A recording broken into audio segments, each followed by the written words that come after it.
जो हमारी पिछली श्रृंखला थी, हरिद्वार ऋषिकेश से जो शुरू हुई थी श्री रामचरितमानस पर, आज उसी पे केंद्रित होते हैं।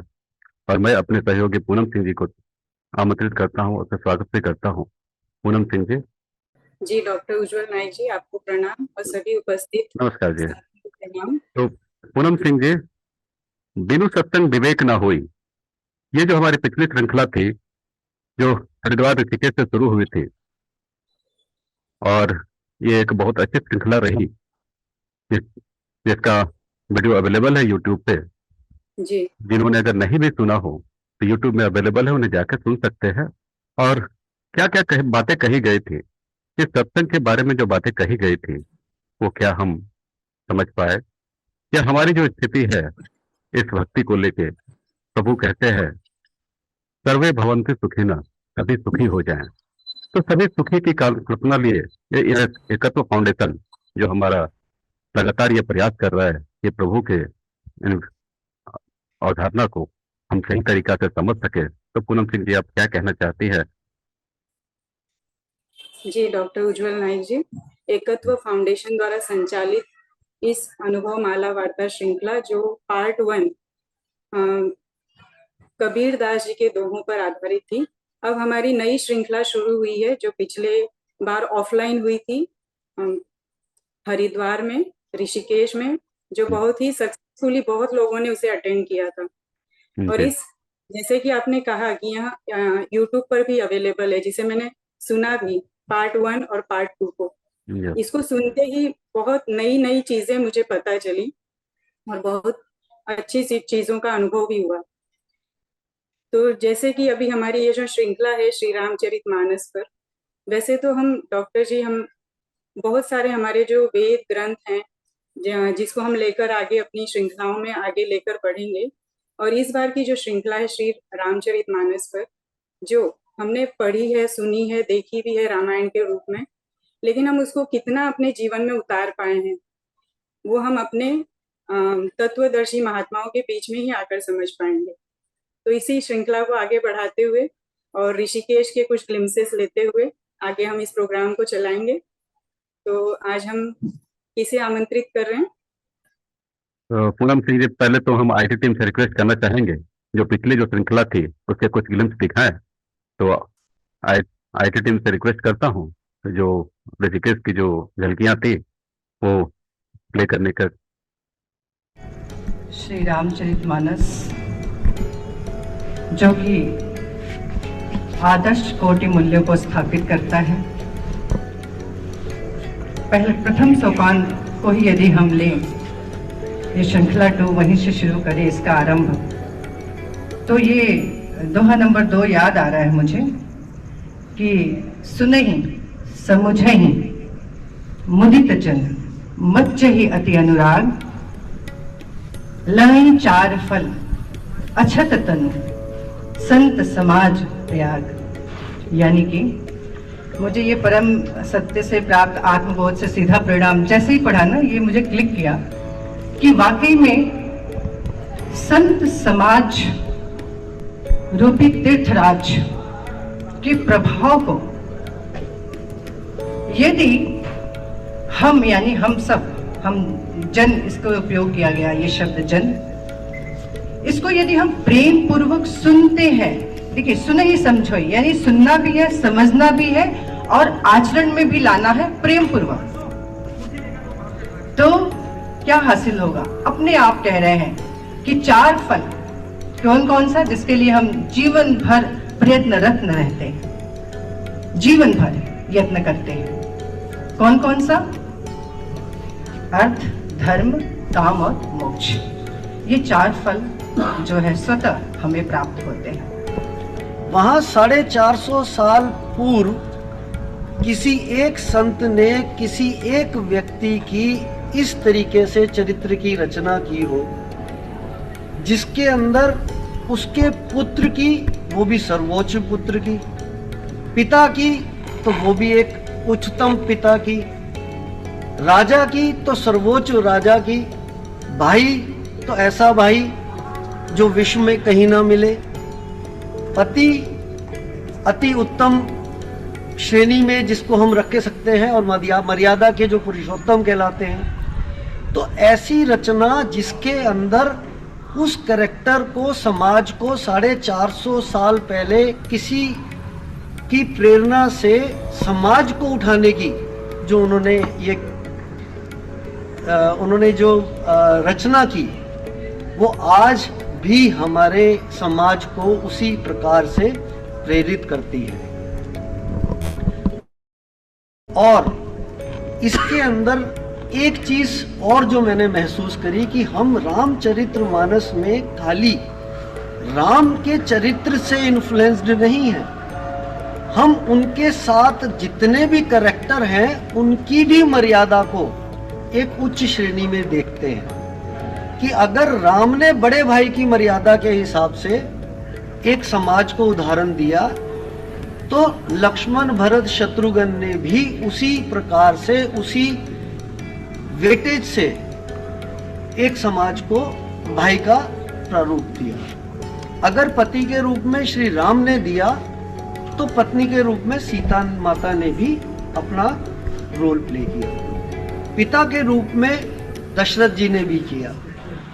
और अगर हम किसी कैरेक्टर को आज, चाहे वो कैकेयी माता के रूप में भी क्यों ना हो, पर उसका भी चित्रण इस तरीके से दिया कि कैकेयी का वो जो एक्ट है, बाद में उसका विश्लेषण करके भी तुलसीदास जी ने इस तरीके से दिया कि वो एक स्वाभाविक होने वाली घटना थी, जिससे राम जी ने इतनी बड़ी प्रक्रिया में समाज को उदाहरण दिया। आज जिस चैप्टर को लेके हम सब यहाँ मौजूद हैं, वो वाकई में ऐसे संत का वाक्य है, ऐसे संत का भाव है, जिन्हें एक साधारण से मनुष्य होने में संत शिरोमणि का ताज उन्हें दिया गया। तो ऐसी क्या घटना उनके जीवन में हुई, ऐसी क्या कृपा उनके राम के ऊपर हुई। तो ऐसे ही जब उनके जीवन में कथा आती है कि हनुमान जी स्वयं आकर उनको ये प्रेरणा देते हैं कि आपको रामचरितमानस ग्रंथ का उल्लेख करना है, तो सर्वप्रथम उनके जो मुखारविंद से ये बात आई कि राम भगवान है क्या, तो एक छंद रामचरितमानस में आता है, मुनि धीर जोगी सिद्ध संतति मुदित मन जहीं ध्यावहीं कहीं नेति निगम पुराण आगम जासु कीरति गावहीं सोही राम व्यापक ब्रह्म भुवन टिकाय कुल रघुपति मणि अवतर हूँ अब अपने भक्त हित रघुकुल जनतंत्र रघुकुल मणि। तो इस छंद का भाव ये है कि जिसको ध्याने के लिए मुनि धीर जोगी सब अपना ध्यान लगाते हैं, जिसको देखने के लिए कह के वेद ग्रंथ सब नेति नीति कह के पुकारते हैं, वो ही ब्रह्म राम के रूप में आकर जनमानस में बैठकर उनमें जीवन मूल्य देकर अपने भावों को खुद उसको जीकर हमें चरितार्थ करते हुए बताते हैं कि एक साधारण मनुष्य को अपने जीवन में क्या मूल्य रखने चाहिए, क्या भाव रखने चाहिए कि जिससे उसके जीवन में एक यथार्थ रूप में भक्ति उत्पन्न हो, ज्ञान उत्पन्न हो और अपने जीवन को जीते हुए वो कैसे कैसे मूल्य इस समाज को दे सकता है। नहीं, आज आके बहुत अच्छा लगा। और सबसे बड़ी बात मेरे को लगी कि आपके सिंबल में जो ई दिया है, बेसिकली ये सिग्मा लगता है। सिग्मा का मतलब है पूर्ण समावेश, inclusiveness, everything. This is sigma actually okay. हाँ, यस। तो ये एक मुझे आपके जो आपका ये सिंबल है उसको देख के मुझे ये बहुत अच्छा लगा। और सबसे बड़ी बात ये है कि हम लोग नॉलेज और विजडम और रियलाइजेशन को एक ही चीज़ मानते हैं। कई बार ऐसा नहीं है, इसमें ये अलग अलग सोपान है। पहला सोपान नॉलेज है, फिर दूसरा सोपान विजडम है और फिर रियलाइजेशन है। ये बात बहुत समझ में आई आज के दिन। और आज आके बहुत आनंद मिला मुझे। यहाँ पर मैं रुड़की विश्वविद्यालय में आया था, कुछ लेक्चर लेने के लिए आया था यहाँ पर, तो मुझे आने का मौका मिला। मैं राजीव गांधी पौधोवी विश्वविद्यालय का vice chancellor, retired vice chancellor हूँ। उसके बाद RKDF का वाइस चांसलर बना।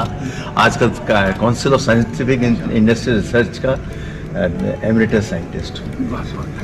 Thank you very much doctor साहब। पूनम सिंह जी, हम पिछली बार बालकांड पे अवस्थित थे और रामचरितमानस में बहुत सारे जो चैप्टर्स है, बाल कांड, अयोध्या कांड, अरण्य कांड, डिफरेंट डिफरेंट कांड है। तो हम सबसे पहले जो बाल कांड पे चले थे, तो बाल कांड में जो हमारी जो बातें हुई थी, बिनु सत्संग विवेक न होई। तो तुलसीदास जी एक और भी कहते हैं कि विवेक के बाद हमारी स्थिति क्या होनी है, हम क्या चाहते हैं, हम अपना जो विवेक का इस्तेमाल कैसे करें। इसी पे एक उन्होंने दोहे की रचना की और उन्होंने कहा, बंदो संत समाज हित हित अनहित नहीं कोई, अंजलि गत शुभ सुमन जीनी सम सुगंध कर दोई। तो उन्होंने संत की व्याख्या भी की आगे, और इस बात को लेकर उन्होंने बहुत अच्छी तरह से समझाया कि संत जो होते हैं वैसे ही हैं, उनके लिए ना कोई मित्र होता है ना कोई दुश्मन होता है।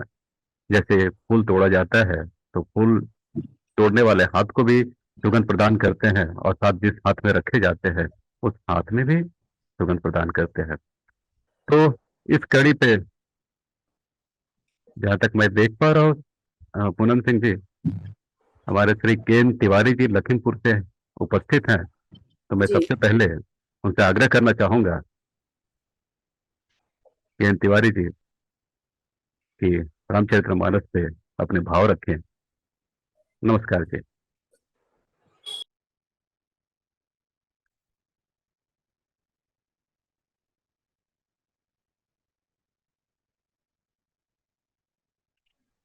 आवाज सभी तक पहुंच रही है, सभी संतजन जो सुन रहे हैं?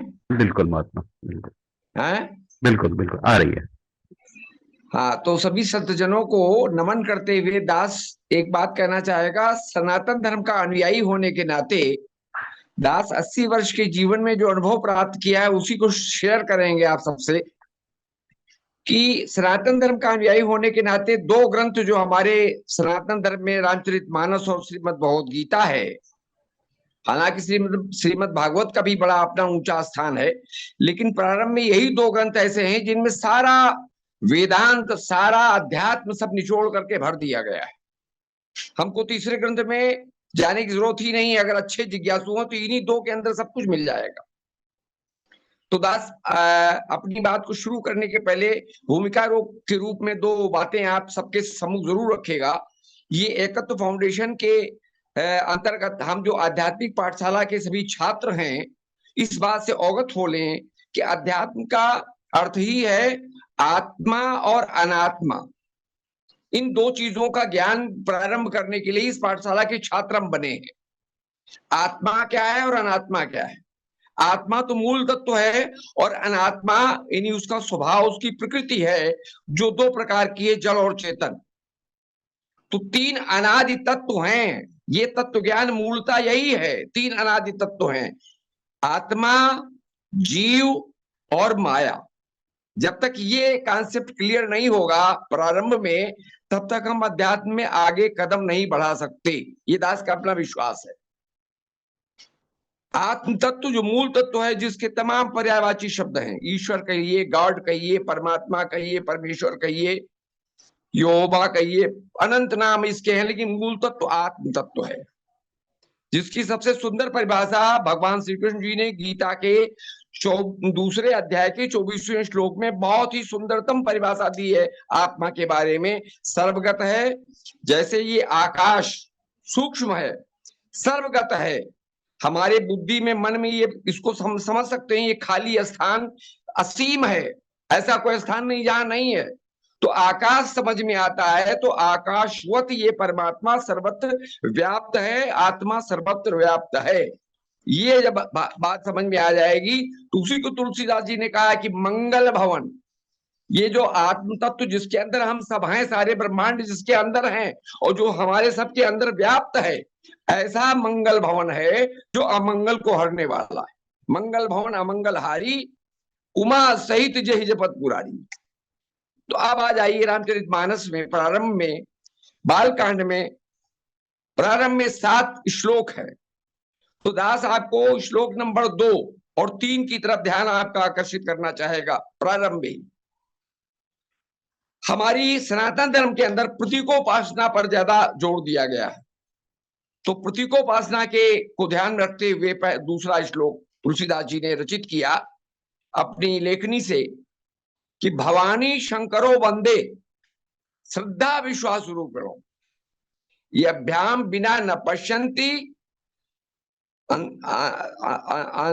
स्वांता अंता अस्थमा अस्थान ईश्वरम। मतलब कहने का भाव यह है कि श्रद्धा और विश्वास ये प्रतीक के रूप में मां पार्वती और शंकर हैं। तो श्रद्धा और विश्वास के बिना कोई भी ज्ञानी पुरुष, कोई भी सिद्ध पुरुष जो अंतःकरण में हमारा आत्मा परमात्मा, आत्मा कह लें परमात्मा कह लें, कोई भेद नहीं, नो डिफरेंस, परम उपसर्ग जोड़ दिया गया है आत्मा परमात्मा में। आत्मा में जब उपसर्ग जोड़ेंगे परम, तो हमको उपसर्ग जोड़ने पड़ेगा जीव, जीव आत्मा पैरेलल परमात्मा। तो आत्मा तो व्यापक तत्व है, इसके पहले हम जीव उपसर्ग जोड़ देते हैं, परम उपसर्ग जोड़ देते हैं, जोड़ा बना देते हैं जीवात्मा परमात्मा।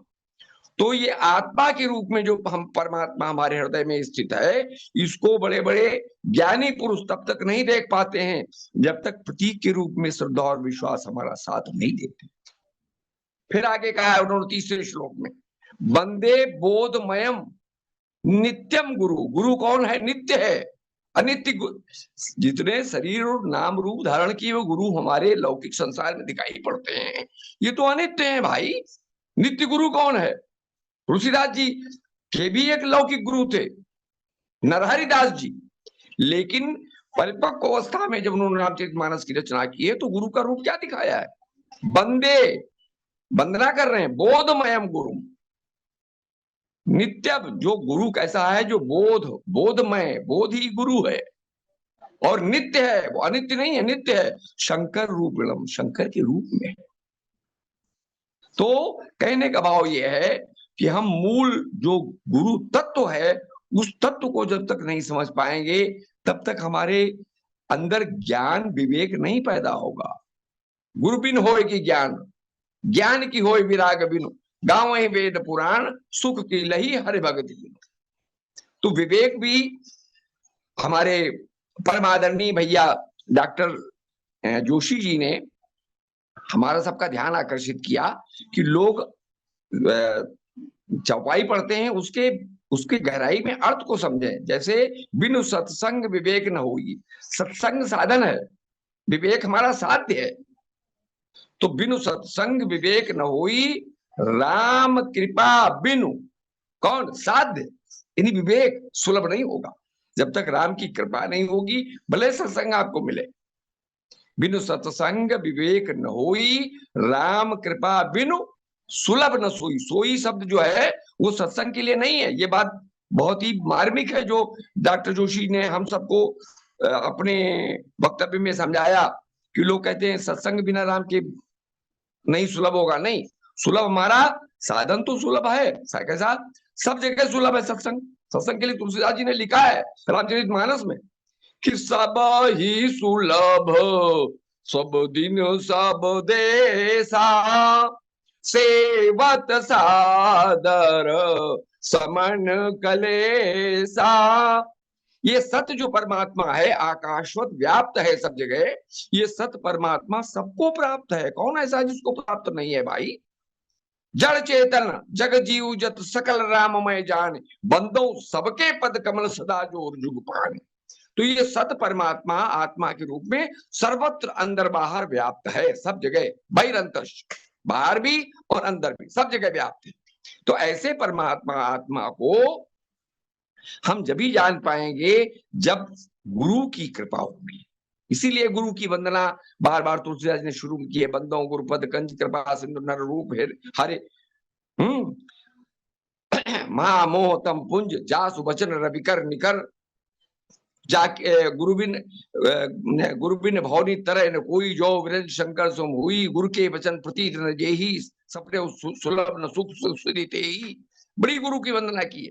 तो गुरु शरीर और नाम रूप धारण किए हुए गुरु में हमको नहीं लटकना है, हमको गुरु तत्व को समझना है। गुरु तत्व क्या है उसको शुरू में श्लोकों में जो 7 श्लोक बताए हैं दास ने आपके सामने रखा, प्रारंभ मेरे बालकांड के, वो श्लोक नंबर 2 श्लोक नंबर 3 के अंदर क्लियर कर दिया कि बंदे बोधमयम गुरु नित्यम गुरु, हमारा जो वंदना कर रहे हैं बोधमय ही गुरु है, नित्य है, और शंकर के रूप में उन्होंने प्रतीक के रूप में मान लिया कि शंकर हमारे गुरु के रूप में हैं, जिनका आसरा टेढ़े चंद्रमा ने ले लिया तो सर्व जगह वंदनीय हो गई।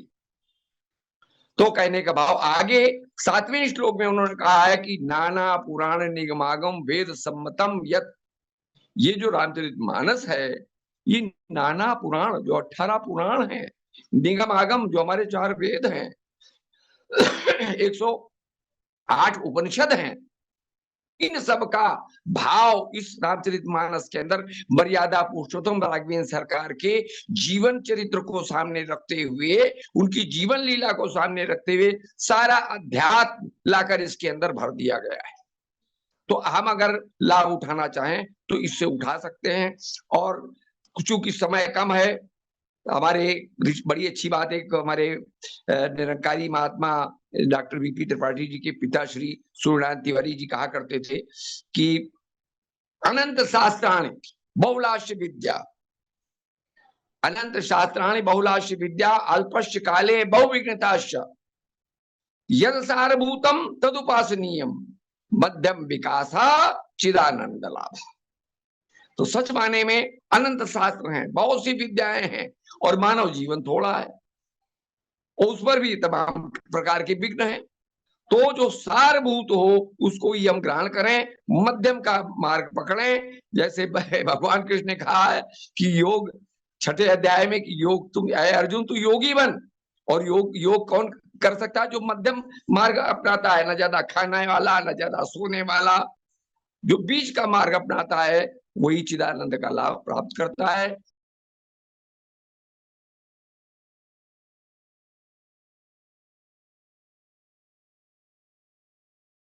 महात्मा जी आप म्यूट हो गए, साउंड नहीं आ रही है। हेलो जी आ रही है। हाँ, तो कहने का भाव ये है कि तुलसीदास जी महाराज ने जो अजन्मा है, अविनाशी है, जैसे भारत सरकार एब्स्ट्रैक्ट है, भारत सरकार का कोई रूप रंग नहीं है, लेकिन उसको चलाने के लिए प्रधानमंत्री हैं, सचिवालय है, और तमाम सब उसका रूप है।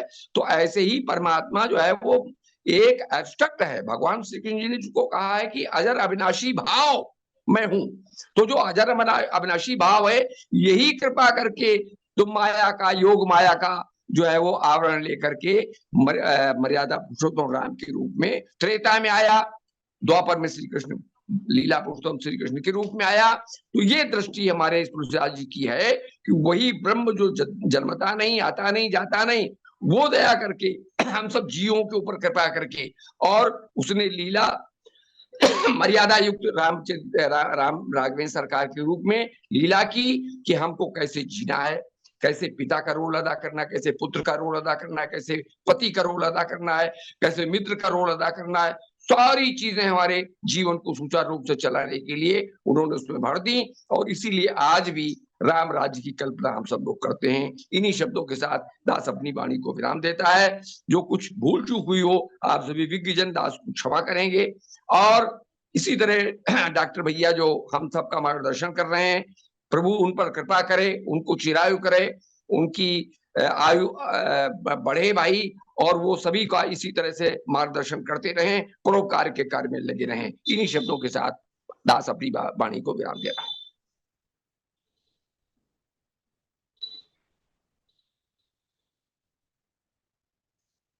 धन्यवाद तिवारी जी। तिवारी जी को सुन के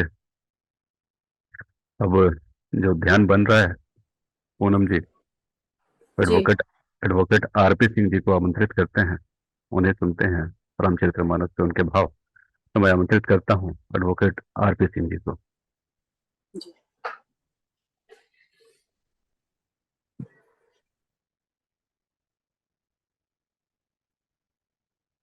नमस्कार जी।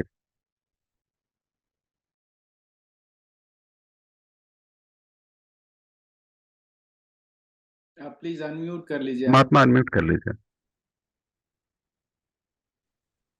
जी जी, आवाज आ रही है?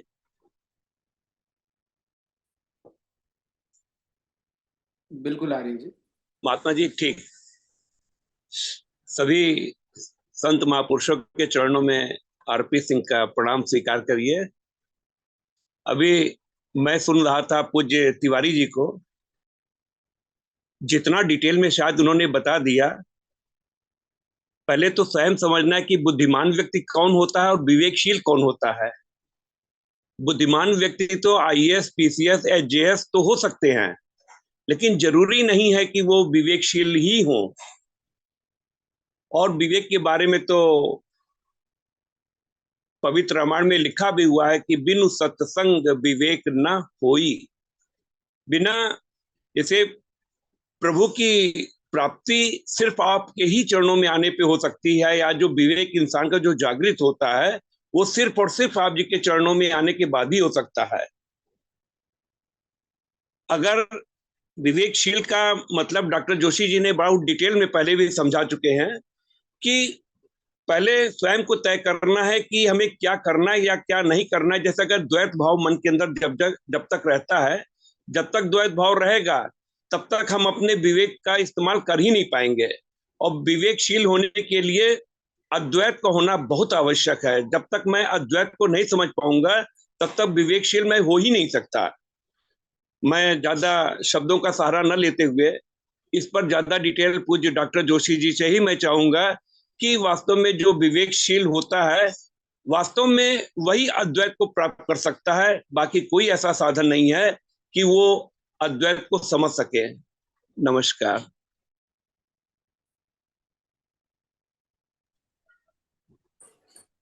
Thank you Mahatma ji. तो यहाँ एकत्व फाउंडेशन द्वारा जो अनुभव माला वार्ता श्रृंखला जो चल रही है, जिसमें नॉलेज यानी ज्ञान से लेकर विवेक तक का सफर और विवेक से लेकर बोध तक का सफर, रियलाइजेशन का सफर, जहां हम मिलकर तय करने वाले हैं। यहाँ पर जिन ग्रंथों का हम सहारा ले रहे हैं, यहाँ पर बाल कांड की चर्चा हो रही है, इसको आगे लेकर हम चल रहे हैं। यहाँ पर यही बताया जा रहा है कि हम इसको न पढ़ने तक सीमित रखें और न जानकारी तक सीमित रखें। इसे हमें आगे जाना है, इससे हमें आगे बढ़ना है, विजडम तक, विवेक तक और फिर अनुभव तक। यह हर एक मेरा प्रयत्न होना चाहिए कि मैं इसे विवेक और विवेक से लेकर बोध तक कैसे ले जाऊं। तो आगे हम इनवाइट करेंगे, रिक्वेस्ट करेंगे हंसा दत्त भट्ट जी को उत्तराखंड से। यदि आप हैं हमारे बीच तो आपसे रिक्वेस्ट है, कृपया अपना अनुभव शेयर करें।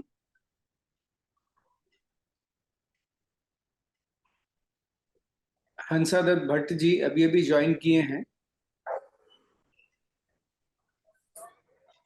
जी तो हम तो अभी HD भट्ट जी के नाम से है, उनको चलिए, बोलने दीजिए। जी।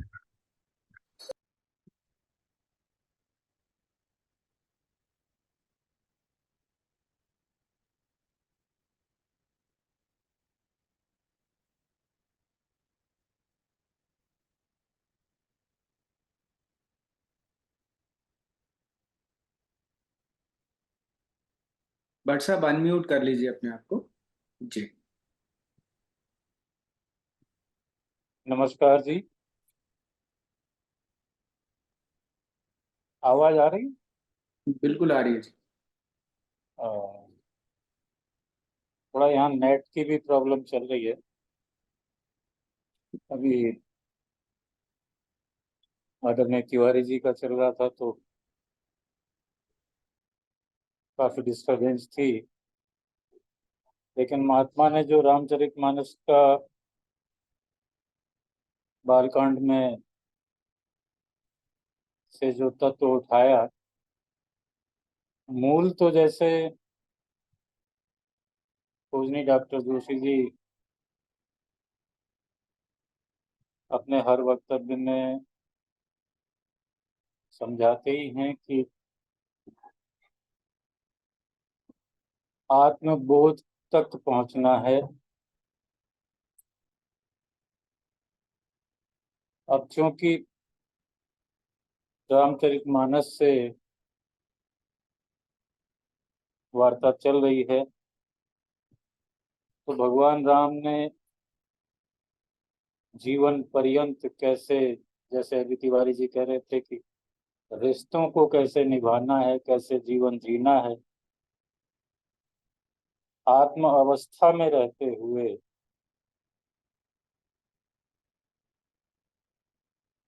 सत्य को जानकर, जैसे डॉक्टर साहब कहते हैं कि माँ होकर के ही माँ को जाना जा सकता है, ऐसे ही रामचरितमानस में भी समझाया है। भ्रम में तो ये जब सांझ का समय होता है तो रस्सी पड़ी हो तो धुंधलका है, न पूरा पूरा उजाला न पूरा पूरा अंधेरा, तो सांप सा प्रतीत होता है। लेकिन जब पूर्ण उजाला हो जाता है तो वो भ्रम खत्म हो जाता है और रस्सी रस्सी ही नजर आती है। ऐसे ही जब तक अपना आपा नहीं पहचान लेता तब तक कल्याण होने वाला नहीं है, इस आय का लाभ होने वाला नहीं है। पता नहीं कितने फेरे पहले लग चुके होंगे। भाव फिर कि मुझे अपने आप की पहचान होनी है, तो बड़ी बात ना कहते हुए कि रस्सी और सांप का अंतर पूर्ण प्रकाश से ही, पूर्ण आत्मबोध से ही संभव है, और ये यहीं पर यात्रा संपन्न होनी है। तो सभी ओर से क्षमा चाहते हुए यही निवेदन कि पूर्ण जागृति को हर कोई उपलब्ध हो जाए। नमस्कार। धन्यवाद हंसराज भट्ट जी। तो हम अभी कविता चौहान जी को सुनना चाहेंगे। कविता चौहान जी। और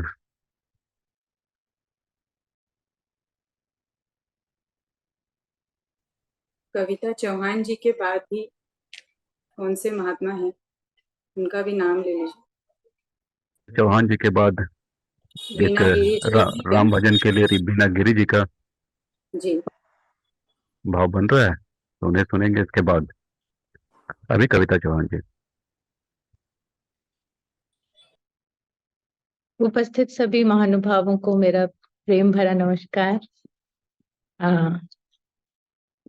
रामचरितमानस जैसे पवित्र ग्रंथ को लेकर चर्चा चल रही है, और सच कहूं तो मैंने ये ग्रंथ कभी पढ़ा नहीं। कभी सच सच सच सच कहूं तो इसने कभी अपील ज्यादा किया नहीं, तो कभी इसकी तरफ ऐसा करके कि इसको पढ़ा जाए एज अ ग्रंथ उठा के, हाँ कुछ कुछ चौपाइयां, जैसे कि अभी सभी महात्मा कितने अच्छे तरीके से वर्णन कर ही रहे थे, तो ऐसा करके कभी इस ग्रंथ को पढ़ा नहीं, और इस चौपाइयों से भी इतना कभी रिलेट कर नहीं पाई, तो बहुत ज्यादा इसके ऊपर कुछ बोल नहीं पाऊंगी। लेकिन थोड़ा सेशन में लेट जुड़ी तो पता नहीं मुझे कि सभी महानुभाव विवेक के ऊपर बात कर रहे थे, तो हो सकता है कोई चौपाई ऐसी हो जो विवेक से रिलेटेड है, जैसे कि बिन सत्संग विवेक ना हुई। तो विवेक का भी कभी ये मामला समझ में मुझे आया ही नहीं आज तक, क्योंकि विवेक का मतलब फिर चुनाव हो जाता है, और फिर चुनाव का मतलब जहां तक मैं समझती हूँ कि द्वैत हो जाता है। तो मैं तो वैसे भी सच सच सच बताऊं तो ये भक्ति, आस्था, समर्पण, आदर, सम्मान, सेवा, इन सब ही चीजों से कभी कभी मुझे ये शब्द कभी समझ ही नहीं आए। मुझे तो हमेशा ऐसा लगता है कि जैसे कि किस सेवा कर रहे हैं, सेवा क्या कर रहे हैं, सेवा किसी का आदर, किसी का सम्मान, या हम कहीं समर्पित हो रहे हैं, तो उसके जड़ में तो फिर एक ही चीज चाहिए, और वो है प्रेम। तो मुझे ये तो भक्ति भी करना कभी समझ नहीं आया कि भक्ति कैसे की जाती है। कोई करेगा भक्ति तो कैसे करेगा, इसके लिए तो मैं हमेशा, जैसे मुझे हमेशा वो लाइन बहुत अच्छी लगती है कि इश्क करो या करो इबादत, एक को ही गल है।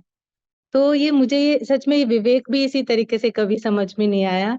तो I am really looking forward to attend this sessions, ताकि ये रामचरितमानस जो मेरे से कभी टच में मैं इसके इतना रही नहीं, अछूता है मेरे लिए। तो ये तो क्या ये ग्रंथ what it holds with in, तो ये मैं जरूर जानना चाहूंगी। तो मेरे पास तो इस ग्रंथ को लेकर इतना कुछ नहीं है, लेकिन यस, ये सेशन सुनने में मजा आने वाला है। इससे रिलेटेड इस सीरीज से ये समझ में आ रहा है, क्योंकि इतने इतने इतने विद्वान महात्मा जिनको पूरे ही रामचरितमानस ग्रंथ का ज्ञान है बोल रहे हैं, तो जरूर मैं सुनूंगी इसको। सभी को मेरा नमस्कार। धन्यवाद कविता जी। आप नहीं सभी सुनना चाहेंगे, जो उपस्थित है सभी को इनकी इच्छा है कि रामचरितमानस को आत्मसात कर ले। तो अभी वीणागिरी जी को आमंत्रित करता हूँ एक राम भजन के लिए। तो वीणागिरी जी,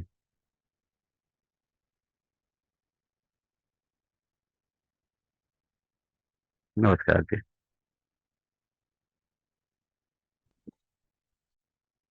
सभी के चरणों में नमस्कार।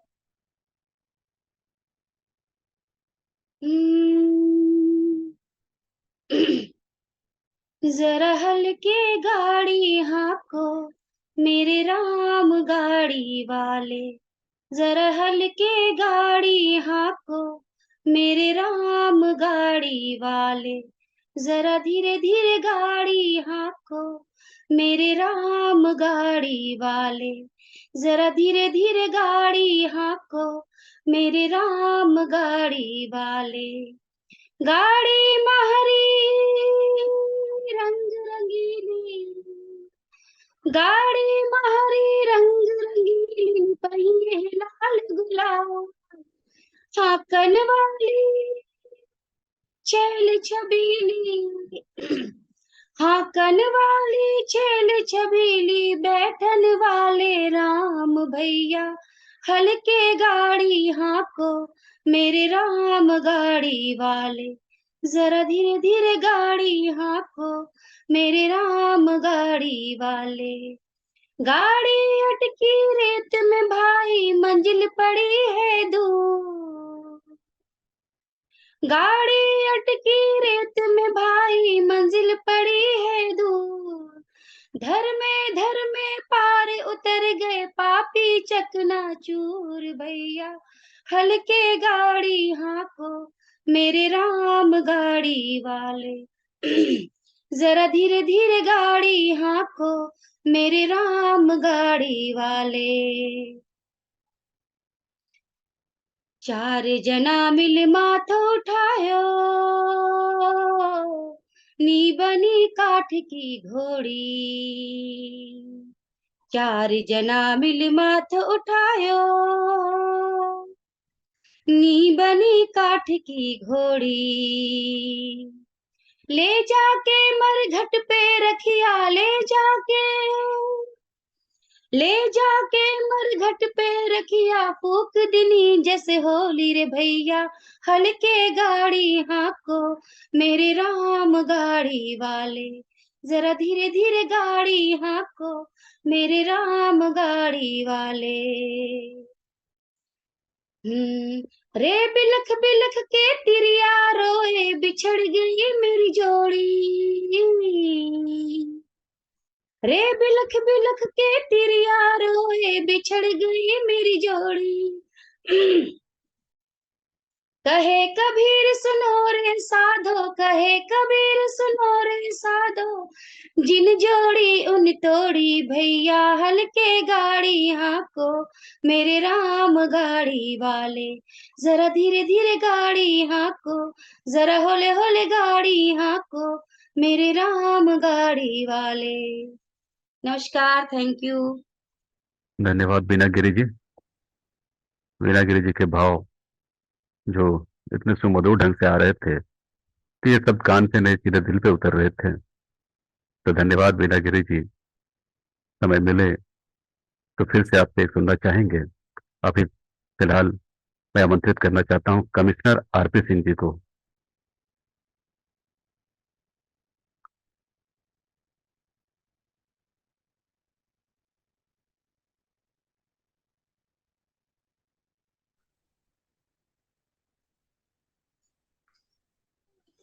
हेलो हेलो, आवाज जा रही है? बिल्कुल आ रही है जी। जी आ रही है। सभी संभव माला वार्ता में जुड़े हुए सभी महात्मा जन के पवन चरणों में नमस्कार, वंदन।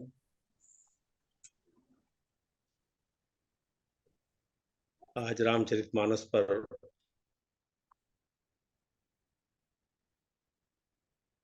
ये महात्माओं की चर्चा सुनने का ये अवसर प्राप्त हुआ। ये प्रभु प्रेमी जितने भी जिज्ञासु जन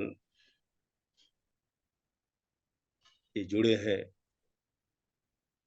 इनके साथ मिल बैठ करके कुछ सुनना ही इस जीवन के लिए बहुत कल्याणकारी है। गोस्वामी जी ने इसी बालकांड में प्रारंभ में ही लिखा कि मुद मंगलमय संत समाजू, जिम जग जंगम तीर्थ राजू। ये संतों का समाज जहां पर राम कथा राम चर्चा हो रही है, ये इस संसार में इस सृष्टि में इस तीर्थराज प्रयाग के समान ही ये फल देने वाला है।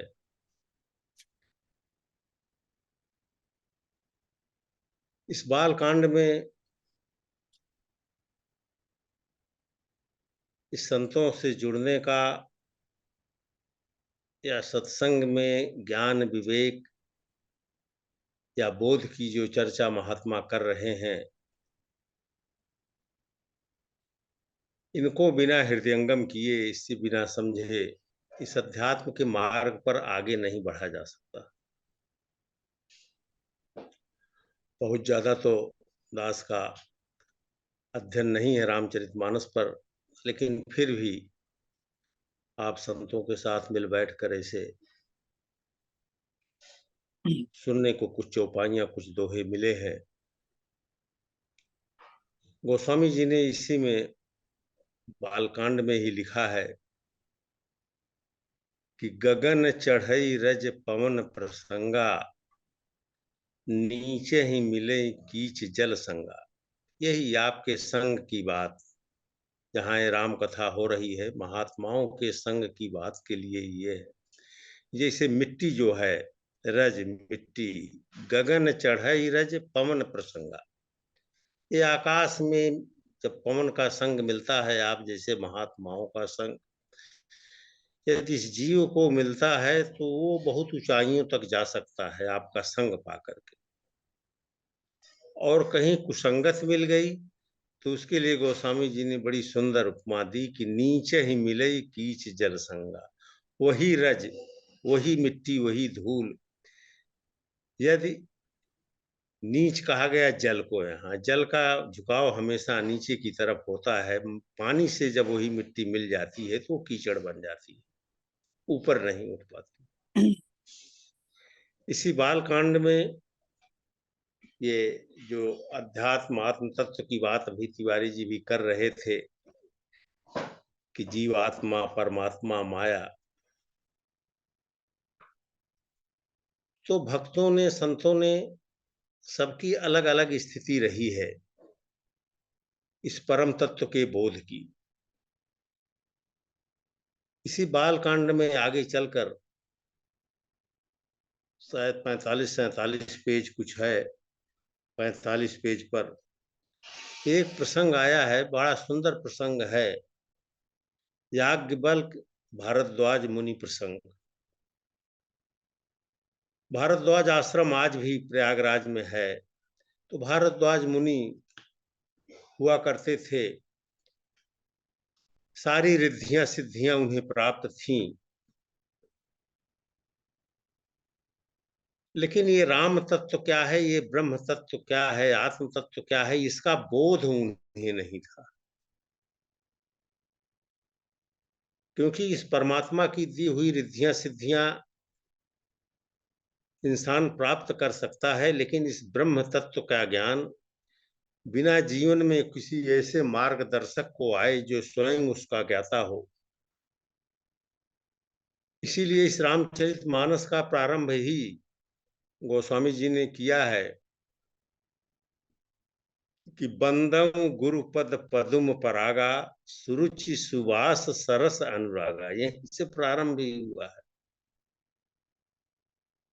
अगर ऐसा मार्गदर्शक हमारे जीवन में नहीं आता, इस आत्म तत्व का हमें बोध नहीं हो सकता। सूचना के रूप में, जैसे कि जोशी जी कहते हैं, बहुत चीजें हम सुनते हैं, मन में है, लेकिन उसका बोध हमें नहीं हो सकता, उस तत्व का बोध नहीं हो सकता। तो उसी तरह से भारद्वाज मुनि को भी इस परम तत्व का बोध नहीं था। और ये प्रयागराज में प्रतिवर्ष जब माघ मकरगत जब रवि हुई, 14 जनवरी को, जिसे संक्रांति पर्व कहा जाता है, अनादिकाल से ये वहां संत महात्मा ऋषि मुनि जुटते थे। आज भी जाते हैं लोग, कल्पवास करते हैं, 1 महीने रहते हैं, स्नान करते हैं। कथाएं भी होती हैं जिनको जितना बोध है, ज्ञान है। तो भारद्वाज मुनि को इस परम तत्व का बोध नहीं था। याज्ञवल्क्य मुनि जो ब्रह्मज्ञानी संत थे, ब्रह्मज्ञानी ऋषि थे, वो पधारे थे, तो उन्होंने उनके सामने ये प्रश्न रखा और बड़े सुंदर ढंग से ये दोहा नंबर 44 के बाद बालकांड में ही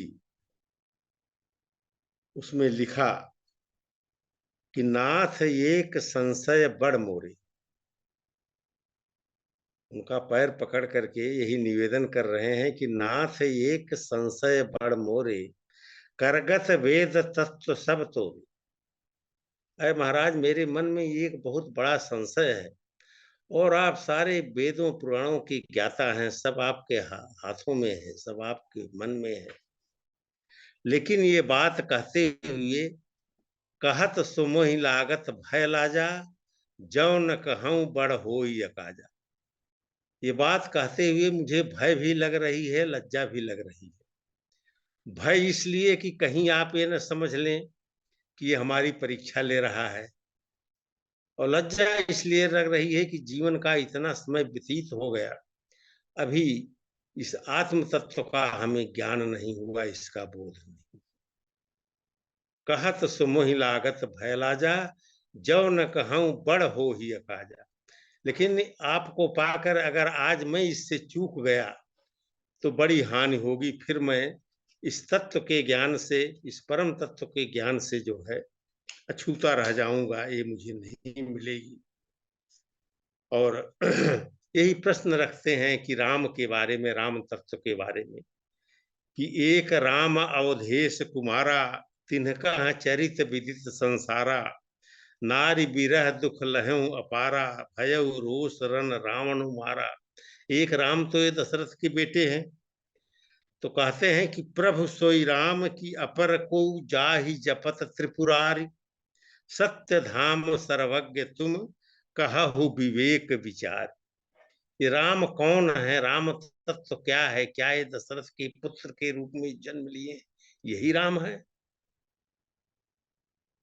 कहते भी है ना कि एक राम दशरथ का बेटा, एक राम घट घट में लेटा, एक राम का सकल पसारा, एक राम है जग से न्यारा। तो ये जग से न्यारा वाला राम कौन है? ये ब्रह्म तत्व, ये आत्म तत्व क्या है, इसी की बात यहाँ हो रही है। तो उसमें फिर यही बात को समझाते हैं याज्ञवल्क्य मुनि, क्योंकि हमारे ऋषियों मुनियों ने कोई इस तरह से जिज्ञासु अगर उनके चरणों में गया और श्रद्धा से श्रद्धान्वित हुआ, तो फिर उनको वो ब्रह्म ज्ञान दिया गया। इसी बालकांड में प्रारंभ में ही ये आई है चौपाई, किस राम तत्व के बारे में बता रहे हैं, उनको इसका बोध करा रहे हैं।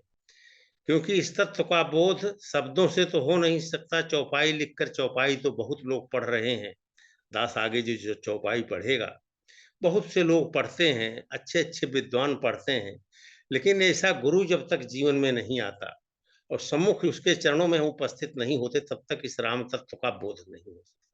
तो बोध कराते हुए वही वो लिख रहे हैं कि एक यनी है अरूप अनामा।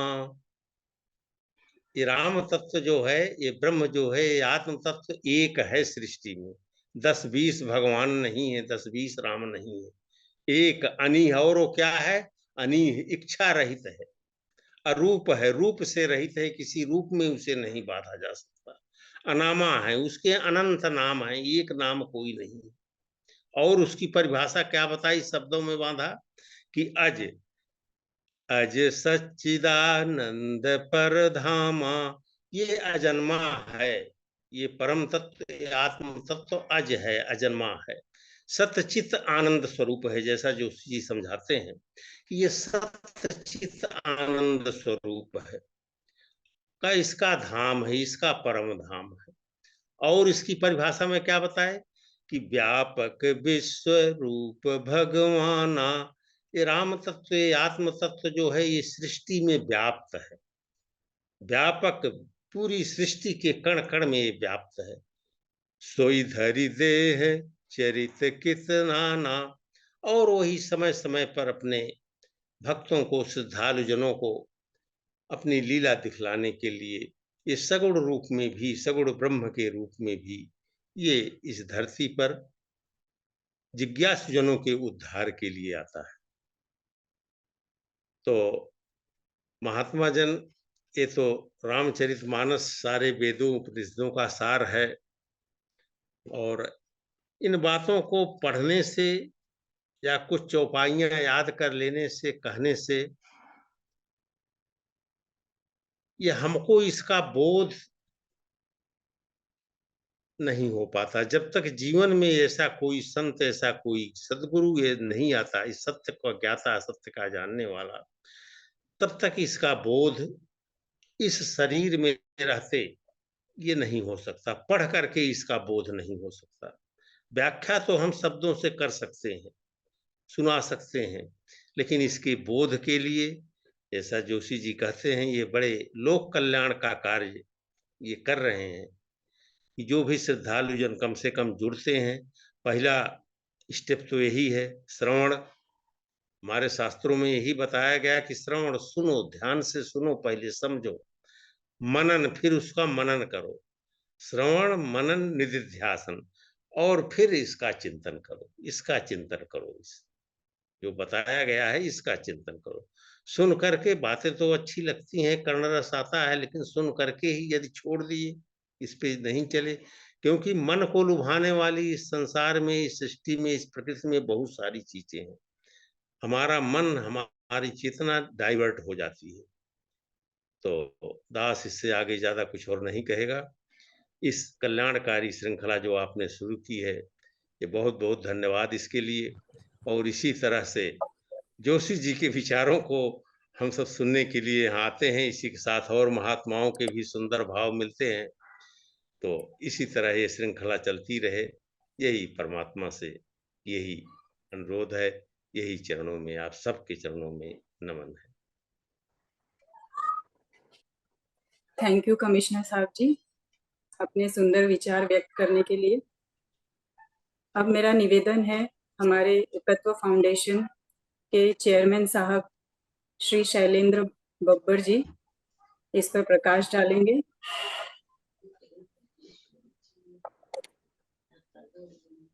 आज पधारे सभी प्रभु प्रेमियों को मेरा नमन, मेरा वंदन। आज हम, जिसे सबको विदित है, अनुभव माला श्रृंखला 2, उसमें डेलिब्रेशंस कर रहे हैं श्री रामचरितमानस प्रथम अध्याय बाल कांड को लेके। माननीय तिवारी जी ने वंदे बोधमयम नित्यम इसका अर्थ समझाया, एनलाइटन किया कि हम किसको वंदना करें, ये कौन गुरु है जिससे हमें सब मिलेगा, जो नित्य है, जो सदा रहता है। तो वो केवल बोध ही हो सकता है, ये ज्ञान ही हो सकता है। रामचरितमानस को पढ़ना, डेलिब्रेट करना इतना रस का कार्य है। जैसे कमिश्नर आरपी सिंह साहब ने इतने रस से सुनाया, माने उनको सुनना रोकना नहीं हो पा रहा था और ऐसे लगता था कि हम सुनते ही जाएं। बड़े सुंदर तरीके से तुलसीदास जी का जो ये रसमय बाल कांड है उसको वो एक्सप्लेन कर रहे थे। लेकिन एक चीज बड़ी इंपॉर्टेंट उन्होंने अपने सामने रखी। एक पंजाबी में कहावत है, संग लग तरिए ते संग लग डूबिए। ऐसे ही धूल को लेके उन्होंने बताया कि अगर धूल आसमान पर चढ़ जाए और वही पानी में गिर जाए तो वो कीचड़ हो जाती है, आसमान पे चढ़ जाए तो एक डिफरेंट रूप ले लेती है। तुलसीदास जी ने बालकांड में संत का वर्णन करते हुए ये कहा है, केवल संत ही एक ऐसा कैरेक्टर हो सकता है जो चाहे असुर से भी मिलेगा या नीच से भी मिलेगा, उसका अपना कैरेक्टर चेंज नहीं होता। अभी इसके बाद जोशी जी का तो एक चीज इसमें डिस्टिंक्शन समझ में आई कि जो संत है, जो संत का ओहदा प्राप्त कर लिया, वो किसी संग से इफेक्ट नहीं होता है, रादर उसके संग से लोग इफेक्ट हो जाते हैं। तो वो ओहदा प्राप्त करने के लिए ये बोध, ये आत्मबोध, ये बड़ा जरूरी है। ये सामने आई बात इन सभी अनुभव माला श्रृंखलाओं में, और उससे पहले भी जो हम डेलिब्रेशंस कर रहे थे, कि हम सब लोग जितना ज्ञान लेते चले जाएंगे, माने ज्ञान, जैसे कहा गया, information is not equal to knowledge and knowledge is not equal to wisdom and wisdom is not equal to realisation. So ये जो जर्नी है टिल रियलाइजेशन, मैंने जिया कैसे, मैंने खुद से उसको कैसे प्राप्त किया, जिया कैसे, मेरा अपना अनुभव कैसे उस तक पहुंचा, जब इन सब चीजों को देखते हैं तो बोध पर जाते हैं। तो क्या केवल रटना जपना काफी है, या रटने से या जपने से हम बोध तक पहुंचते हैं? Answer is no. With this, ये अनुभव माला श्रृंखला इसी डेलिब्रेशंस का काम है कि जो हम महात्माओं के अपने बोध हैं, अपने एक्सपीरियंसेस हैं, जैसे तिवारी जी ने रखे अपने 80 साल के एक्सपीरियंसेस एक छोटे से भाव में हमारे सामने रख दिए और उड़ेल दिए। तो महात्मा, इस अनुभव माला श्रृंखला का यही हाईलाइट है कि हम झोली फैला के बैठ जाएं, ये अनुभव हम अपने महात्माओं के अपने हाथों में ले लें और उससे बोध तक प्राप्ति करें। केवल जपना और रटने तक ना रुक जाएं, इससे आगे बढ़ें। अगर हम श्री रामचरितमानस को देखते हैं, इतना रसीला ग्रंथ है। बालकांड से शुरू होता है महात्मा, अयोध्या कांड, उसके बाद अरण्य कांड, उसके बाद लंका कांड, और उसके बाद उत्तर कांड, और बीच में सुंदर कांड। जब ये हम सारी चीजें इन सारे चैप्टर्स पे जाएंगे, इट इज नीटली डिफाइंड। ये लिखने वाले के एक्यूमन में घुस के उसके भाव को समझने की बातें हैं। अगर हम कांड शब्द की शाब्दिक परिभाषा देखें तो कोई घटना या अप्रिय घटना जैसी बातों के बारे में भी एक्सप्लेनेशन आती है, लेकिन कांड को एक चैप्टर के नाम से भी यूज किया जाता है। तो एक लिखने वाले ने, एक महात्मा ने कांड शब्द का ही यूज क्यों किया? That would be very relevant to understand and very interesting, कि एक अध्यात्म में एक साहित्यकार अगर कुछ लिख रहा है तो कांड शब्द का यूज क्यों कर रहा है? We have to read in between the lines. जब इन सब चीजों के बारे में हम सब इन ग्रंथों को देखते हैं तो ये एक ह्यूज एक्सपीरियंसेस हैं उन महात्माओं के जिन्होंने ये समझा, बोध हुआ, और उन्होंने अपने they try to reduce into the writing. बहुत सारे ग्रंथों को उत्तम ग्रंथ कहा गया, जैसे महात्मा तिवारी जी ने बताया कि श्रीमद् भगवत गीता, रामचरितमानस, भागवत, इन सब में सभी ग्रंथों का सार है। इतनी छोटी सी लाइफ में नोबडी नोज कि अगली ब्रेथ आपके पास आने वाली है कि नहीं आने वाली है, तो महात्मा ने सीधा सरल शब्दों में कहा कि जो सार है उसको समझ लो भाई। यही डॉक्टर जोशी के वक्तव्यों में हम सबके बीच में आया कि वेद मेरा वर्ण करें। वेद मेरा वर्ण क्यों करेंगे? क्योंकि मैं उस तत्व तक पहुंच गया और तत्व का बोध हो गया, तो वेद में जाने की जरूरत नहीं है, ये सार है। तो इन सब चीजों को देखते हुए आई एम रियली एक्साइटेड कि भाई ये जर्नी, माने संत कबीरदास जी के बाद ये जर्नी संत तुलसीदास जी वाली कितनी और इंटरेस्टिंग रहने वाली है और कितनी और अनुभव लोगों के सुनने वाले हैं। दो हमारी जो डेलिब्रेशंस होती हैं ये केवल 1 घंटे की, 1.25 घंटे की, 1.5 घंटे की होती हैं। इट हैज अ लिमिटेशन, लेकिन इसको रिपीटेशन का कोई लिमिटेशन नहीं है जी। I will request again once again to everybody, जितने भी लोग हम ज्वाइन करें इसका भरपूर लाभ उठाएं। और भरपूर लाभ उठाने का सबसे पहला सूत्र ये है कि हम अपने वीडियोस ऑन करें, हम सभी एक्चुअल में पार्टिसिपेट करें। इसलिए पार्टिसिपेट ना करें कि नहीं मुझे I have to be there, no, please take out. ये बहुत ही प्रीशियस चीजें हैं to collect, these are very precious things, please collect it, please join it. जब आप ज्वाइन कर रहे हैं तो 100% अपना दीजिए। सो इस अनुभव माला श्रृंखला में भट्ट साहब ने अपनी बात रखी, बहुत क्रिस्प रखी। उधर एडवोकेट आरपी सिंह साहब ने भी बड़ी सुंदर तरीके से अपनी बात रखी। ये महात्मा, इन सब का जो एक्सपीरियंस है, दीज आर रियली जेम्स। तो हम सब इसको ग्रहण करें। और अगर मैं आप सब से रिक्वेस्ट, ये एक और आपके सामने ये हाथ जोड़ के रिक्वेस्ट करता हूं महात्मा, कि हम जब ये बात कही गई कि हम इन सारी इस अनुभव माला वार्ता में पार्टिसिपेट कर रहे हैं, तो हम एक बार उस ग्रंथ को भी जरूर देखें, उस ग्रंथ को भी जरूर पढ़ें। जैसे कविता जी ने हमारे सामने बड़ी कैंडिड से बात रखी कि मेरा कभी इस ग्रंथ से राब्ता नहीं हुआ, कभी मुझे इसको पढ़ने का मौका नहीं मिला, या मुझे अपील नहीं किया, या मुझे नहीं देखा। तो आज जिस तरीके से कमिश्नर आरपी सिंह साहब ने बात रखी, कितने रस वाली बातें वो समझ में आ रही थी, वो इतनी रेलेवेंट है मेरी डे टू डे लाइफ में। तो with respect I will request you all, हम सब अपना पढ़ के भी आए उस कांड को, जिसके ऊपर जैसे बाल कांड है उसको हम पढ़ के आए। एक और डेलिब्रेशंस अगले सैटरडे फिर होगी इसके ऊपर। आज doctor Joshi is not well, उनकी तबीयत बहुत अच्छी नहीं है। तो मैं फिर भी, अगर मैं उनके चरणों में रिक्वेस्ट करूं कि वो 2 मिनट अगर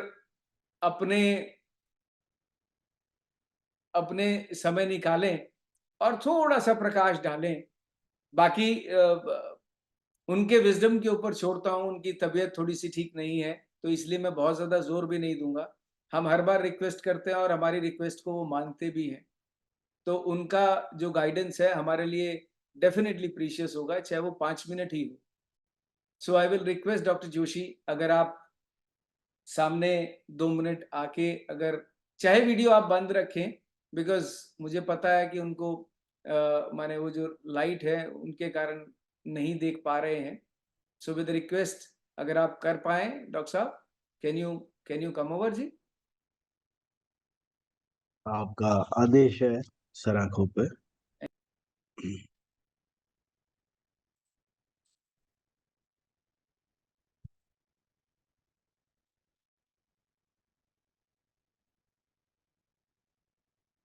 एक शब्द ज्ञान की बात आती है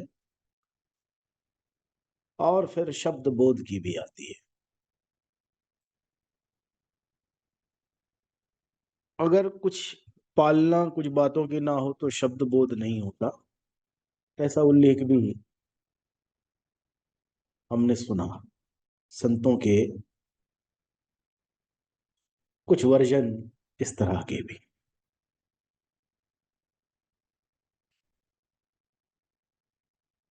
पहला चीज तो ये है कि शब्द ज्ञान आगे बढ़ाने में सहायक है, लेकिन उससे तत्व ज्ञान होगा। उस शब्द का भी तत्व है और शब्द से परे भी तत्व है। तत्व का मतलब है एलिमेंट, जो उसकी ज्ञान है, जिसके कारण वो शब्द स्थापित होता है, खड़ा होता है। अब पानी है तो फिर उसमें रंग डाल दीजिए, पानी है ही नहीं तो उसमें रंग घोलकर कहाँ रंग घोलेंगे।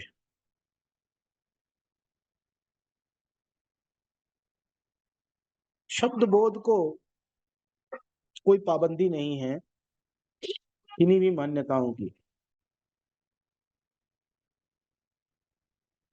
मान्यताएं और धारणाएं शब्द बोध नहीं देती।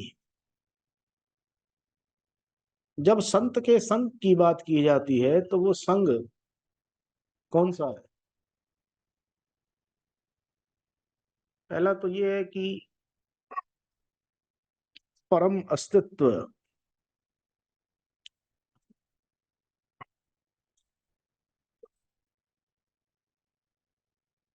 सब कुछ क्रिएशन है, जो भी चराचर जगत में है, एनीथिंग दैट इज अराउंड। प्राण शक्ति को स्थापित करने के लिए, प्राण ऊर्जा को स्थापित करने के लिए पांचों तत्वों की आवश्यकता है।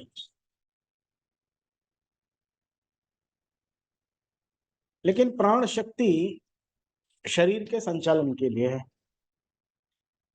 जैसे अभी कहा गया धीरे धीरे हौले हौले गाड़ी हाँको, राम गाड़ी वाले, तो आज गाड़ी थोड़ी मेरी हौले हौले ही चल रही कमिश्नर साहब, और धीरे धीरे हाँकी जा रही है। गाड़ी है ना ये। लेकिन एक चीज मैं जरूर कहूंगा, पहला तो ये कि जहां से कमिश्नर साहब ने आखिरी शब्द छोड़ा है बालकांड का, इन्होंने कहा एक अनीह अरूप अनामा अज सचिदानंद परधामा व्यापक विश्वरूप भगवाना तेहि धरी देह चरित कृतना। तो जो सब में व्यापक भी है और विश्वरूप भी है। अब ये दो चीजें एक साथ कैसे हो सकती हैं? सारा विश्व भी जिसके भीतर में हो और जो सब में व्यापक भी हो।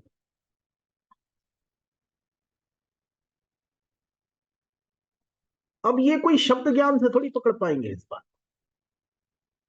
न तो व्यापक पकड़ में आएगा और न विश्वरूप आएगा। तो इसकी विधि है, और वो विधि यह है कि कोई विधि नहीं। एक छोटा सा शब्द आता है कृपा, लेकिन उस कृपा का अर्थ क्या है वो भी मैं कह देता हूं।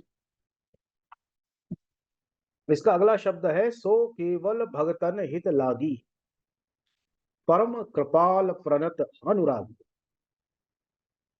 जेहि जन पर ममता अति छोहु जेहि करुणा करी कीन न को। अब इसमें यह है कि ममता और कृपा है, जिस पर कृपा हो गई वो कृपा वापस नहीं लेता, उस कृपा पर क्रोध भी नहीं करता, कर दी तो कर दी। कृपा वो है जो मन बुद्धि चित्त से परे ले जा सके। कृपा को एक लाइन में अगर आप कहें, कृपा वो है जो मन बुद्धि चित्त, अहंकार को मैंने शामिल नहीं किया, फॉर सर्टेन रीजन, लेकिन मन बुद्धि चित्त को से जो परे ले जा सके, जहां तक चेतना की दौड़ है, जहां तक मन की दौड़ है, जहां तक बुद्धि की दौड़ है, उसके बाद स्थित होने की भी बात है। और कमिश्नर साहब ये तो जो कह दिया कि जो एक कृपा कर दी उस पर फिर क्रोध नहीं करता, यानी कि कृपा वापस नहीं लेता। राजा तो राजा ही होता है ना, वो ये थोड़ी कहता मैंने तुझे दे दिया तो वापस कर वापस। इसीलिए तो महाराज कर दी तो कर दी, और कोई पैमाना भी नहीं। पैमाने पर कृपा नहीं हो सकती है, पैमाने पर दयालुता दिखाई जा सकती है, क्षमा की जा सकती है, कृपा नहीं होती। और कृपा अगर आध्यात्म में कोई कृपा की बात करें तो वो ये है जो हमें मन बुद्धि और चित्त से परे ले जा सके, यही कृपा। चंचल जी आप भी कुछ लाए हो रामचरितमानस से? क्या निकाल रखा तो है आपने, बोलिए चलिए क्या लाए हो बताओ। आज सुनो चंचल जी को ही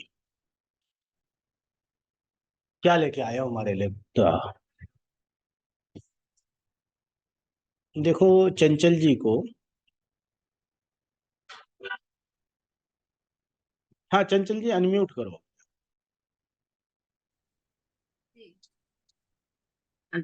नमस्कार, सभी संतों को नमस्कार। आवाज आ रही है? बिल्कुल, मुंबई से सीधा दिल्ली पहुंच रही है जी वाया हरदोई। जी ऐसा तो मैंने कुछ खास नहीं, बट जो भी रामचरितमानस में जितना भी आप संतों से जो भी सुना है, तो मुझे जो एक दोहा अक्सर याद आता है यहाँ, इसमें से जो सार मुझे लगता है रामचरितमानस का है, वो जब शंकर जी उमा को समझाते हुए कहते हैं, उमा कहूं मैं अनुभव अपना, सत हरि धाम जगत सब सपना। तो मुझे लगता है यही आध्यात्म का सारा निचोड़ है। शंकर जी ऐसे विचारवान महात्मा, जब वो अपना अनुभव इन दो पंक्तियों में कहते हैं कि जो भी आकृति, जैसा पिछले सेशन में आपने बताया, एक लाइट को जो भी ब्लॉक करता है, जो भी उसका विजन ब्लॉक करता है, वही आकृति है और वही माया है। ये प्रकाश, ये तो पूर्ण रूप में प्रकाश है। तो आकृति हमें जो भी फिजिकल फॉर्म में दिखाई देता है वही माया है, और वो उसको अज्ञानता भी उसको ही कह सकते हैं। तो जो जहां तक मेरी समझ है, तो मुझे रामचरितमानस की ये दो पंक्तियां, जो जितना मुझे अध्यात्म का जो भी मुझे नॉलेज है और जो भी मेरा इसमें एक्सपीरियंस है, दो लाइनें बहुत ही अपील करती हैं। तो मैं इतना ही बोलना चाहूंगी। बहुत बहुत धन्यवाद, थैंक यू। भगवान शिव का अनुभव पढ़ दिया आपने। शिव विराजमान है कैलाश में, और कैलाश का मतलब है जहां एक रस बना रहता है और सर्वोच्च है। तो बिना आत्म तत्व के दूसरा कैलाश नहीं होता है, इसलिए प्रभु का स्थान आत्म तत्व ही है। और इसका स्थान वो बूझता है जो स्थान की सैर करता है, जाता है, खड़ा होता है, स्थापित हो जाता है। तो मेरा आग्रह है कि अब शब्दों से ज्यादा मैं इस पर नहीं कहना चाहता। कमिश्नर साहब, आपको मैंने कहा ना कि अगला जो शिविर रखेंगे, आपका मन कर जाए तो लखनऊ ही रखिए, नहीं तो फिर आपको ठंडी जगह हम बुला लेंगे कहीं। तो आइए सब लोग साथ बैठिए, मंथन करिए इसके ऊपर। और मैं कहूँगा एक बार आप सीधे नॉन डुअलिटी पर पहुंचेंगे, ऐसा जरूरी नहीं है। करत करत अभ्यास की बात अगर महात्मा कहते हैं तो उन्होंने डिनाई नहीं किया है कि आपका अभ्यास कुछ चीजों में आपको आगे बढ़ा सकता है, लेकिन बोध ज्ञान से परे है। मैं फिर आपसे ये बात कह रहा हूं, और इसलिए आ जाइए, शिविर में आइए। मैं नहीं चाहता मैं शब्द बोध पर ही या शब्द ज्ञान पर ही बहुत कुछ कहूं। सीधा तत्व बोध पर बात करेंगे। तत्व क्या है और बोधित कैसे हो क्या हो गए तो बात खत्म हो गई। फिर क्या कमिश्नर साहब, रह जाता है कुछ? फिर क्या, बस तो ऐसा ही करते हैं। अब देखो, प्रकाश घनवत जी अगर वेस्टर्न घाट के पास कहीं मुंबई के पास रखेंगे प्रोग्राम दत्ता शिरगांवकर जी के साथ, तो वहां चले जाएंगे, कहीं भी जाए।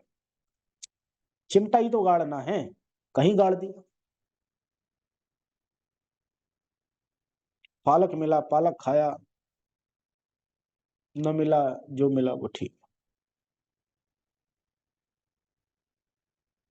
तो अगर कुछ आप शब्द ज्ञान से आगे बढ़ना चाहते हैं तो स्थित होने का जरूरत है, और ये हो जाएगा चंचल जी। जिस अवस्था की बात भगवान शिव बोल रहे हैं ना, अहम उमा अनुभव अपना, तो जगत सपना कैसे है? सपने का मतलब झूठ नहीं होता है। सपने का मतलब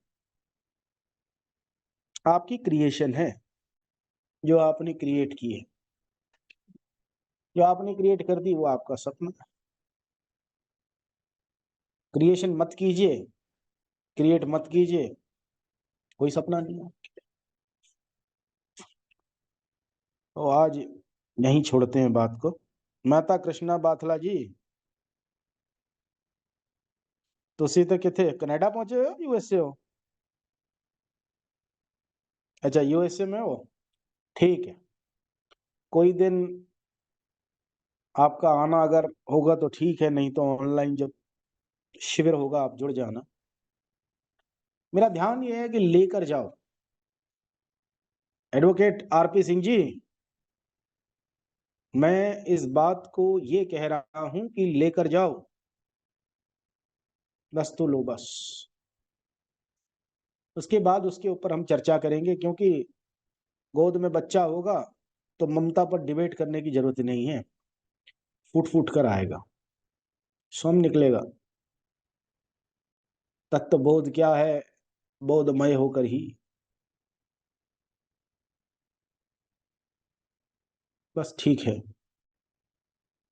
आज इतना ही पर्याप्त है। तो थोड़ा गाड़ी इन्होंने कहा धीरे धीरे हाँको, तो धीरे हाँकी जा रही है। गाड़ी को आज यही थोड़ा सा कहते हैं कि भाई रुक कर चलो। हंसादत्त जी बढ़िया बात करी आप। हंसादत्त भट्ट जी ने आज बढ़िया बात करी। तो ठीक है। तत्वबोध मय होकर फिर चंचल जी कहना, और वजन आ जाएगा। ठीक है, आ जाओगे? पापा को भी बोल ही दिया है, जैसा करो। ठीक है, okay, thank you very much. Lakshman Phating ji जाम से, व्हाट्सएप, थैंक यू। और मेरे अति हृदय के नजदीक और सम्मानित पूज्य कैलाशनाथ तिवारी जी ने अपना आलेख, उल्लेख, उस पर अगर कोई प्रतिलेख हो सकता वो सब रख दिया। यही होता है। लेकिन एनालिसिस पे मैं ज्यादा नहीं चलने के लिए कह रहा हूं। मुझे ये कहना, विद्वता बहुत जरूरी है। विद्वता नहीं होगी तो कुछ भी ले लेंगे हम। विद्वता इसीलिए जरूरी है कि हमारा द्वैत मजबूत रहे, क्योंकि मजबूत द्वैत से ही अद्वैत में आएंगे आप। अगर आपका द्वैत मजबूत नहीं है, लड़खड़ाया हुआ द्वैत है ना, तो अद्वैत पे जाने ही नहीं देगा। पता कैसे होता है? जैसे फ्रीक्वेंसी मैच हो रही होती है, तो यहाँ से यहाँ बनाने में कोई दिक्कत नहीं होती, एक ग्रुप से दूसरे ग्रुप चले गए आप, तो एक मजबूत द्वैत को साथ लेता, इसी को तत्व की बात की महात्माओं ने कि मैं तत्व हूं। जब तत्व कह दिया तो फिर पूर्णता की तरफ भी बढ़ पाएगा, लेकिन मजबूती से तत्व की बात की है। और द्वैत की जब बात करेंगे तो हम उसका जो अंतिम छोर है ना, वो तत्व ही है, तत्व बोध। उसके बाद फिर आगे चलते हैं। ठीक है, अभी तो मेरा नमस्कार लीजिए सभी। मैं फिर कह रहा हूं, अपने आप को दास परम पुरख का तो कहिए, लेकिन दास कहते कहते आदमी दास्तान ना सुनाने लगे।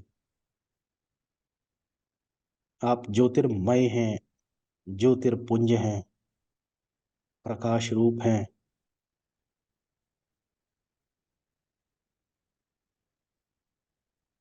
दास कह के, नीच कह के, निमाणा कह के आरंभ करने की बात है।